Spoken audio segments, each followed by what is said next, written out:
O Livro dos Espíritos. Allan Kardec. Da emancipação da alma. Sonambulismo. Pergunta número 425. O sonambulismo natural tem alguma relação com os sonhos? Como explicá-lo? É um estado de independência da alma mais completo do que o do sonho, quando nele suas faculdades adquirem maior amplitude. A alma tem então percepções que não dispõe no sonho, que é um estado de sonambulismo imperfeito. No sonambulismo, o espírito está na posse plena de si mesmo. Os órgãos materiais, achando-se de certa forma em estado de catalepsia, deixam de receber as impressões exteriores. Esse estado se apresenta principalmente durante o sono, ocasião em que o espírito pode abandonar provisoriamente o corpo, por se encontrar este gozando do repouso indispensável à matéria.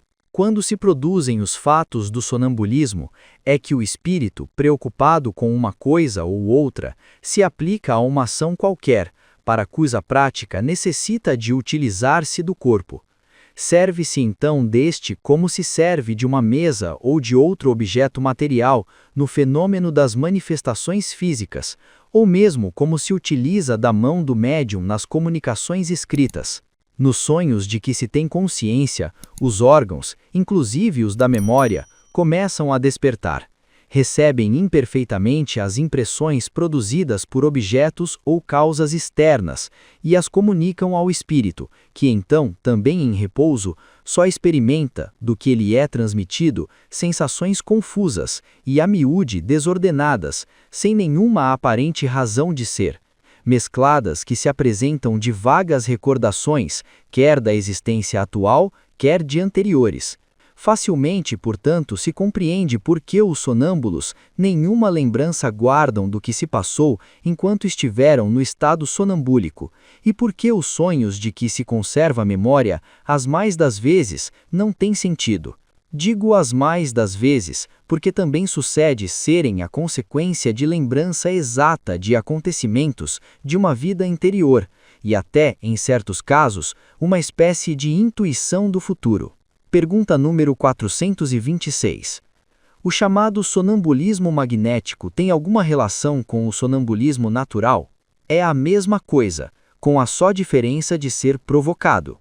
Pergunta número 427. De que natureza é o agente que se chama fluido magnético? Fluido vital, eletricidade animalizada, que são modificações do fluido universal. Pergunta número 428. Qual a causa da clarividência sonambúlica? Já o dissemos, é a alma que vê. Pergunta número 429. Como pode o sonâmbulo ver através dos corpos opacos? Não há corpos opacos, senão para os vossos grosseiros órgãos. Já precedentemente não dissemos que a matéria nenhum obstáculo oferece ao espírito, que livremente a atravessa? Frequentemente ouvis o sonâmbulo dizer que vê pela fronte, pelo joelho, etc., porque achando-vos inteiramente presos à matéria, não compreendeis lhe seja possível ver sem o auxílio dos órgãos. Ele próprio, pelo desejo que manifestais, julga precisar dos órgãos. Se, porém, o deixasseis livre, compreenderia que vê por todas as partes do seu corpo, ou melhor falando, que vê de fora do seu corpo. Pergunta número 430. Pois que a sua clarividência é a de seu espírito, por que é que o sonâmbulo não vê tudo e tantas vezes se engana? Primeiramente, aos espíritos imperfeitos não é dado verem tudo e tudo saberem.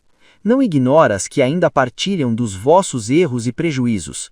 Depois, quando unidos à matéria, não gozam de todas as suas faculdades de espírito. Deus outorgou ao homem a faculdade sonambúlica para fim útil e sério, não para que se informe do que não deva saber. Eis porque os sonâmbulos nem tudo podem dizer. Pergunta número 431.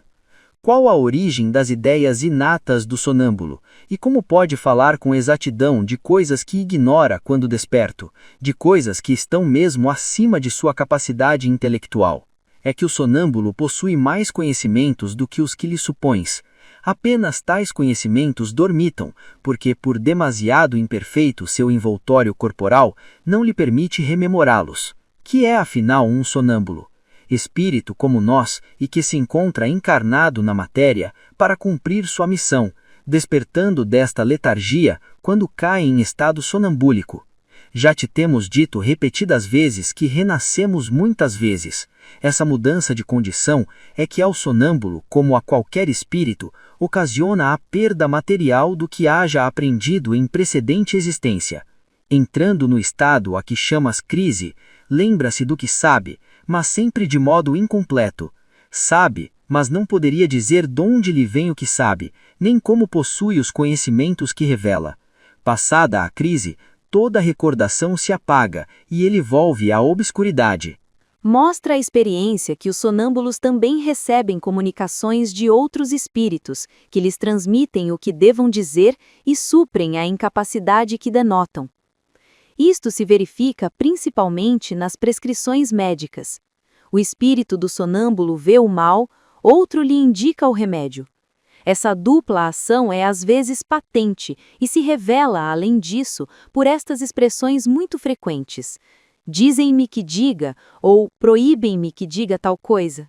Neste último caso, há sempre perigo em insistir-se por uma revelação negada, porque se dá aso a que intervenham espíritos levianos, que falam de tudo sem escrúpulo e sem se importarem com a verdade.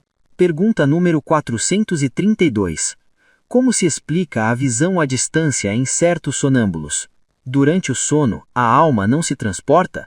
O mesmo se dá no sonambulismo. Pergunta número 433. O desenvolvimento maior ou menor da clarividência sonambúlica depende da organização física ou só da natureza do espírito encarnado? De uma e de outra. Há disposições físicas que permitem ao espírito desprender-se mais ou menos facilmente da matéria. Pergunta número 434. As faculdades de que goza o sonâmbulo são as que tem o espírito depois da morte? Somente até certo ponto, pois cumpre se atenda à influência da matéria a que ainda se acha ligado. Pergunta número 435. Pode o sonâmbulo ver os outros espíritos? A maioria deles os vê muito bem, dependendo do grau e da natureza da lucidez de cada um. Algumas vezes, porém, não percebem no primeiro momento que estão vendo espíritos e os tomam por seres corpóreos. Isso acontece principalmente aos que nada conhecem do espiritismo, ainda não compreendem a essência dos espíritos. O fato os espanta e os faz supor que têm diante da vista seres encarnados. O mesmo se dá com os que, tendo morrido, ainda se julgam vivos. Nenhuma alteração notando ao seu derredor e parecendo-lhes que os espíritos têm corpos semelhantes aos nossos, tomam a aparência de seus próprios corpos por um corpo real. Pergunta número 436. O sonâmbulo que vê à distância vê do ponto em que se acha o seu corpo ou do em que está a sua alma? Por que esta pergunta, uma vez que sabe ser a alma que vê, e não o corpo? Pergunta número 437. Dado que nos fenômenos sonambúlicos é a alma que se transporta, como pode o sonâmbulo experimentar no corpo as sensações do frio e do calor existentes no lugar onde se acha a sua alma, muitas vezes bem distante do seu corpo? A alma, nesses casos, não deixa inteiramente o corpo, conserva-se-lhe presa pelo laço que os liga e que então desempenha o papel de condutor das sensações. Quando duas pessoas se comunicam de uma cidade para outra por meio da eletricidade, esta constitui o laço que liga seus pensamentos. Daí vem que confabulam como se estivessem ao lado uma da outra. Ensaio teórico da sensação nos espíritos. Pergunta número 438. O uso que um sonâmbulo faz de sua faculdade influi no estado do seu espírito depois da morte? Muito. Como o bom ou mau uso que o homem faz de todas as faculdades que Deus o outorgou.